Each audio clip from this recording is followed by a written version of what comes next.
Қайырлы күн, Шу қаласының тұрғындары, қоғамдық тыңдаудың регламенті бойынша біз қоғамдық тыңдаудың төрағасын сайлауға келдік.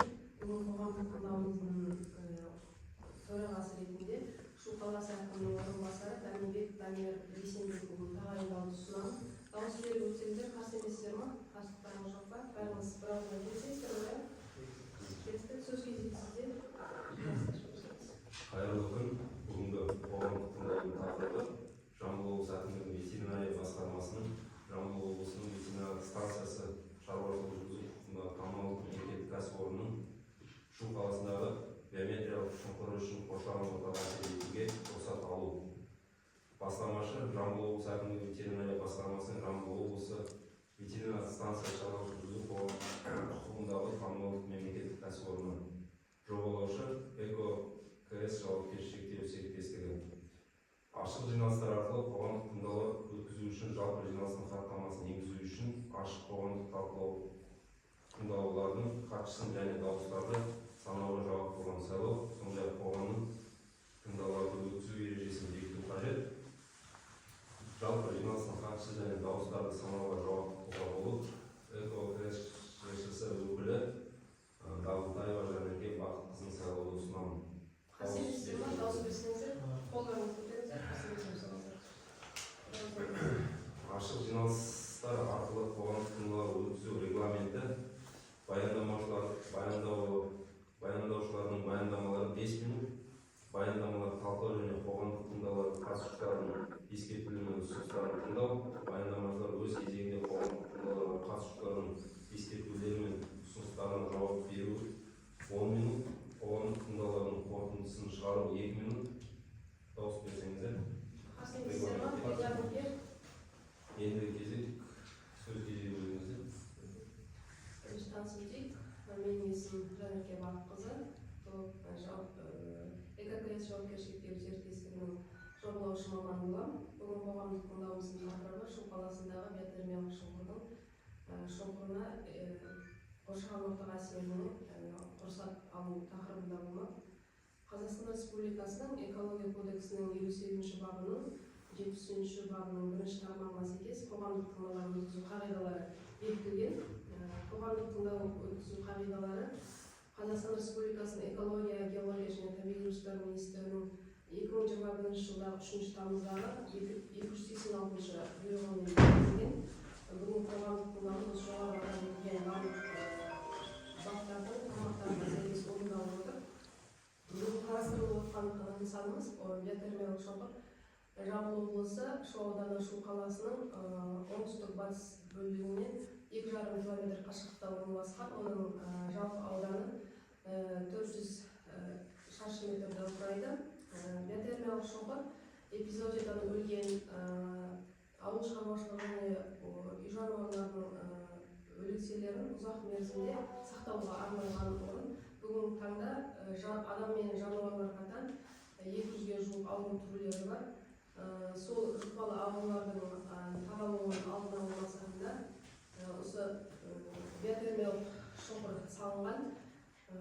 Қазақстан Республикасының ауыл шаруашылығы министрінің 2015 жылғы 29 маусымдағы номері 7-1-587 бұйрығына сәйкес барлық талапқа сай ветеринарлық шұңқыр салынған. Ветеринарлық шұңқыр арнайы жобамен салынады.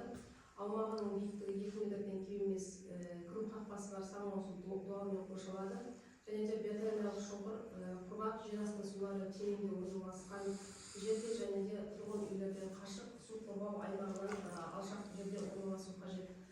Ветеринарлық шұңқыр мал өлекселерін, жануарлардың мәйіттерін қауіпсіз және тез ыдыратуға арналған құрылғы. Шұңқырдағы термофильді бактериялардың тіршілік ету процесінен ондағы 70 градусқа дейін қызып жылу бөлінеді. Сол жылу бөлу есебінен патогенді микроорганизмдер жойылып, ыдырау процесі 35-40 тәулікте аяқталады және де иіссіз біртекті компост түзіледі. Көптеген микроорганизмдердің өлігін қамтамасыз етеді. Термофильді бактериялардың және шіріген микроорганизмдердің әсерінен ыдырау нәтижесінде атмосфераға биогаз бөлінеді. Ветеринарлық шұңқыр қоршаған ортаға, яғни атмосфералық ауаның ластауына теріс әсерін тигізбейді.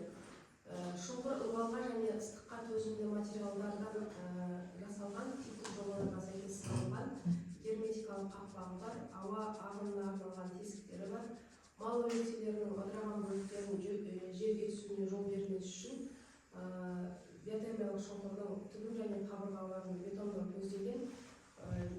Биотермиялық шұңқырдың металл қақпақпен жабдықталған. Қазақстан Республикасының экология кодексіне сәйкес биотермиялық шұңқыр екінші санатты объектілерге жатады.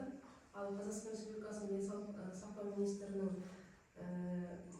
бұйрығына сәйкес биотермиялық шұңқырдың санитарлық қорғау аумағы 1000 метрді құрайды.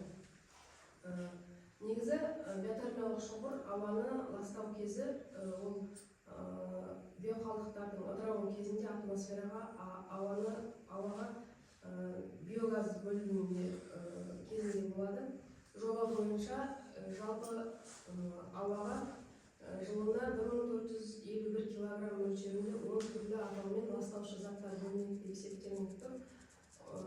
Нысан сумен жабдықтау қарастырылмаған. Нысан су қорғау аумақтарын жылытатын алыс жерде орналасқан. Жоба бойынша биотермиялық шұңқыр жұмыс жасау кезінде жануарлар қалдықтары қалыптасады деп есептелініп отыр. Жылына 60 тонна көлемінде жануарлар қалдықтары қалыптасады деп есептелініп отыр. Қазақстан Республикасының экология, геология және табиғи ресурстар министрінің 2021 жылы 6 тамыздағы 314 бұйрығына сәйкес жануарлар қалдықтары қауіпті емес қалдықтарға жатады деп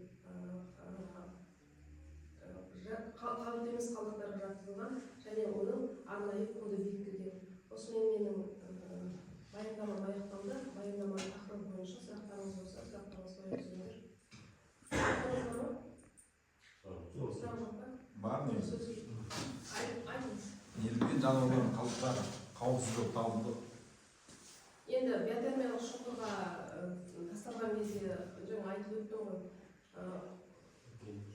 Термофильді бактериялар әсерінен олар қызу, тіршілік ету әсерінен қызу пайда болады. Сол ыстықтың несінде ондағы микроорганизмдер өледі 35-40 күнге тәулікте.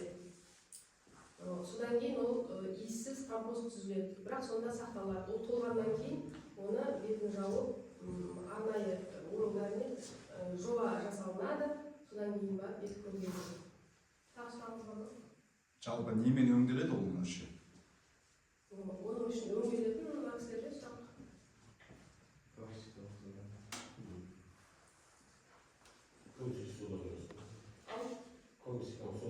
Сода.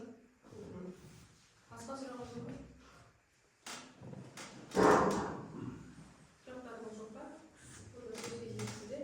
Келіспеушілік жоқ болса, бұл жоба экологиялық нормаға сай және ауаның ластануына қауіп төндірмейді. Барлық ұсынылған материалдар қолжетімді және түсінікті болды. Қатысушылардың шешімімен қоғамдық тыңдаулар өтті деп танылды. Барлық қатысушылар өз пікірлерін шығарса айтамыз. Барлық айтылған ұсыныстар мен сұрақтар хаттамаға ескеріледі және ұйымдық экологиялық сараптаманың қорытындысы бойынша тиісті шешім қабылданады. Осымен жиналысымыз аяқталды.